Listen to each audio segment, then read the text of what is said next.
Hello! Welcome back sa aking YouTube channel. This is Ate Vlog. Ayan, at kung bago ka pala sa aking YouTube channel, please don't forget to like, subscribe, click the bell button para maging updated kayo sa aking mga bagong uploads. Ayan, so andito naman ako, mag-share naman ang aking napakasimpleng ulam for lunch. Ayun, mag-ready na natin yung ating mga gulay. So, mayroon akong chicken wings or pakpak ng manok, and then may gata, mayroon tuyo, bitsin, at saka yung asin, paminta, basta lahat ng ingredients na meron ako nakikita dito, sinama ko na. So, ayan, gagamit ako ng pichay, at saka yung coconut na may powder pala yung gamit ko. Ayan, so, meron akong sibuyas, naka-ready na, at igisa ko na lang ito ng tama.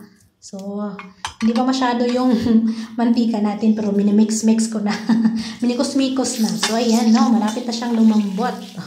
Diba? Ganyan ako mag-isa. Pag mabilisan, gusto ilagay lahat diretso para mabilis. At saka mix-mix lang natin at mikos-mikos. So, ayan, dahil okay na yung ating sibuyas. Sinunod ko na yung ating siling pahaba. So, 3 talaga yung ginamit sa Inday para kumakagat talaga yung anghang. So, masarap kasi kumain talaga, lalo na ngayon, malamig. So, masarap kumain ng may sili. Parang ano siya ba? Pang kontra sa lamig, diba? So, sinunod ko na yung ating chicken wings na hinati ko lang siya ng 3. Kasi malalaki yung chicken wings na nabili ko, so tinatlo ko siya ng hati, diba? Pag tinignan mo siya, parang paanang yung frog, diba? Pag nakikita ko talaga tong ganitong slice ng chicken wings, parang naalala ko yung, yung baki or frog, frog na adobo. So, ganyan yung hitsura, diba? Pag ganyan din yung kulay niya, yung paa. Ay, ang sarap talaga. Namiss na. Hindi ko alam kung makakain ako nun. So, yan nga pala, no? Mix ko lang at niluto ko lang yan siya ng siguro mga 2 minutes lang para matanggalan yung konti yung dugo niya. Tsaka mag-brown lang din yung konti, yung kabilaan. So, ayan na. Ganyan lang yung hitsura niya. Mix lang natin. So, tapos mamaya, syempre, meron tayong mga pang sahog dyan. Hindi mawawala. Try ko, subukan ko din naman to. So, hindi pa ako talaga naka-try ng ganitong adobo na may gata. Hindi kasi ako parang hindi ako nakagawa pa ng ganito. Adobo na may gata. Nakatikim lang ako dito sa kasama ko. Mahilig kasi din siya sa gata, at saka yun niya na first time niya ako nabigyan ng adobo na may gata. Ang sarap talaga, ang sarap pala. So, ayan, nagdagdag ako ng tuyo kasi okay na yung ating manok. Diba? Konti lang naman yung nilagay ko, then nagdagdag na din ako ng bitsin. So, magpanimpla na tayo. Nasa inyo pa rin yung panlasa. Kayo pa rin ang masusunod ko yung panlasa na gusto nyo. No? Hindi naman kasi tayo pare-pareho ng pantansya ng ating mga panimpla. Diba?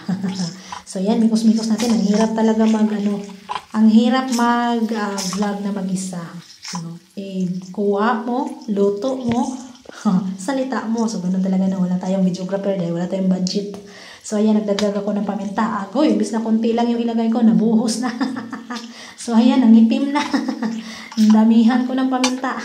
Basta, kayo nang bahala, kayo nang tumansya. So, ganyan lang, no? Basta-basta lang kasi ako buhos. Hindi tinitingnan. So, ayan, takpan ko lang siya. Padry ko lang siya konti. Parang pinaano ko lang yung katas niya. Diba? So, ganyan na yung itsura. So, kahit hindi pa nga tapos, sarap na yung ulam, Parang gustong-gusto ko nang kumain. So, yan, mikos-mikos lang natin yan siya. Hanggang sa magpantay yung kanyang kulay. So, pagkatapos niyan, dinagdag ko na yung gata. So, yan, konti lang yung nilagay kong gata. Para lang, siya. Hindi na pala ako nagdagdag ng tubig dyan, no? Yung gata na lang niya ang nagpaluto dyan. So, kumbaga yung katas na lang niya, pinadry. Tapos, mahina lang yung apoy para naman maluto yung ating, hindi siya mabigla. Hindi madamis madry. So, ayan. Diba? Ang ganda na. Kulong-kulo na siya. Nasa, sa lower heat. Lower lang yung apoy niyan. Para hindi naman siya mabilis matuyo. And then, dinagdag ko na yung matigas na part ng ating pichay. And then, mikos-mikos lang natin saglit. Konti lang na mikos-mikos. Parang dinadrop lang natin yung gulay. At saka takpan naman natin. Yung mga 2 minutes lang. Parang na-steam lang siya. Mamaya na natin na talaga halo ng maayos. Pag lumambot na yung natin. gulay. So, ayan, no? Check natin kung lumambot na ba talaga. At pwede na siyang i-mix. Kasi ang hirap kanina i-mix kasi matigas. Tigas kasi yung ano, di ba? So, ayan. Mix ko na kasi okay naman na. Lumambot naman din siya konti.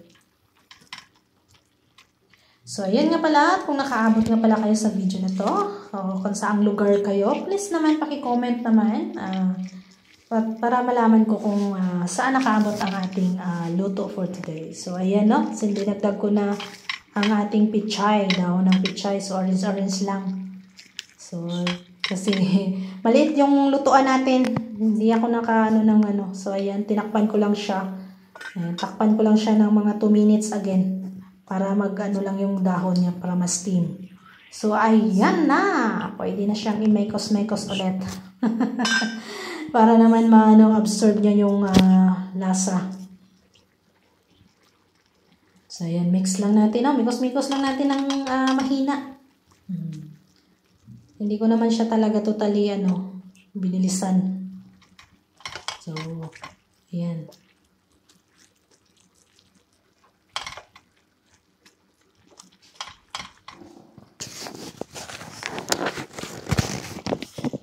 So, ayan, hintayin natin siyang mag-drop yung sabaw niya. Yung konti na lang yung kata. So, ayan, ready na yung ating pang-lunch for today. Ang ating ginataang chicken wings na may pichay. So, ayan, maraming salamat sa inyong panonood. At sana hindi kayo magsawang suportahan ng aking YouTube channel at vlog. Pakiclick na din natin notification bell button para mag-updated kayo sa aking mga bagong uploads. Thank you, bye-bye!